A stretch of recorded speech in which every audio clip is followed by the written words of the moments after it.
got the idea that maybe we could also make a podcast. That's right. And then I asked you and you said, sure.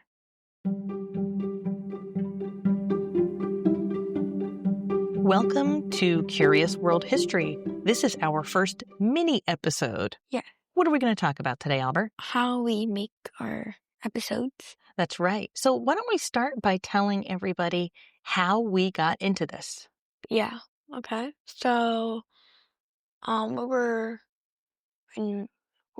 we? We were going to New York, right? Or Yeah. we were in New York, in the Hudson Valley, which is a beautiful part of New York State if you've never been. And I was listening to a podcast and then got the idea that maybe we could also make a podcast. That's right. And then I asked you and you said, sure. That's right. And so we sat down together and we started by using a piece of software I had used before for a podcast. And that software is called Riverside FM. So it's a studio software that allows you to record.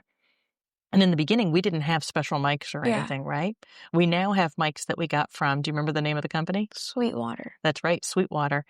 And we picked up mics that just clip onto our shirts. Mm-hmm. And they are made by a company called Rode, R-O-D-E.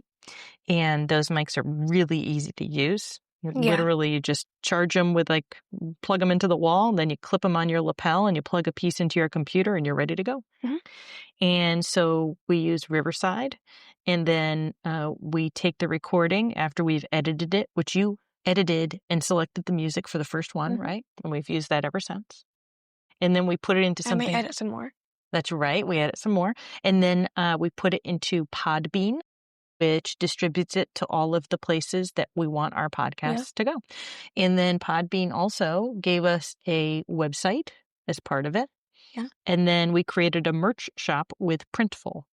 So pretty simple stuff, right? They walk you through most of it. And any of the challenges you come across, you can usually use what to find the answers? Google, or what do you like to use? Chat. Okay. So now why don't we talk about how we actually do it? Who selects the topic typically? Well, I have a list. I made a list, but you mostly. Well, we kind of talk about it. We decide, do we want to try this? Do we want to try that? So this one I pulled from our list. And then how do we do our research? Do we do it together or do we do it separately? So tell me about it. So I use ChatGPT mostly. What do you use? What do I do?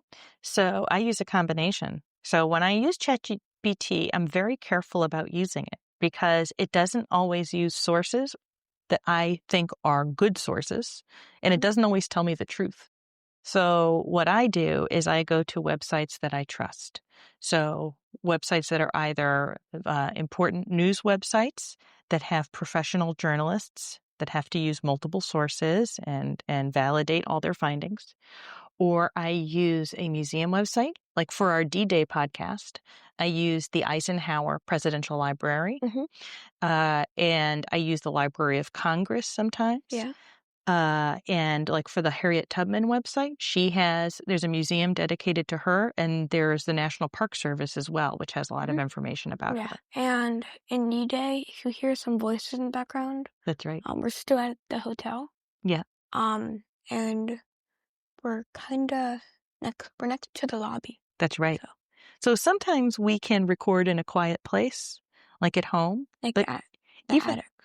Right, up in my office. Or occasionally we have had problems too, even at home, because who likes to contribute to the podcast? Sometimes midnight. Midnight, and who's midnight? Our cat. That's right. So even at home, sometimes there are people who will say something or the cat will do something. But while we're in the hotel, of course, there are people coming to and from within the lobby. And so they're making noises. What other kinds of challenges have we had? Any? Really, right? Yeah. It's been pretty good. So I will say a couple of other things I will note is that whenever you hear a recording that is not us, we have to try to find one that doesn't have a copyright on it. Do you know what copyright is? You can't use it because someone else's. That's right. Somebody else owns it, and you can't use it without their permission, and sometimes that's hard to find.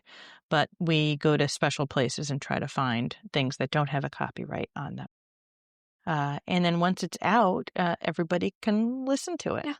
Yeah.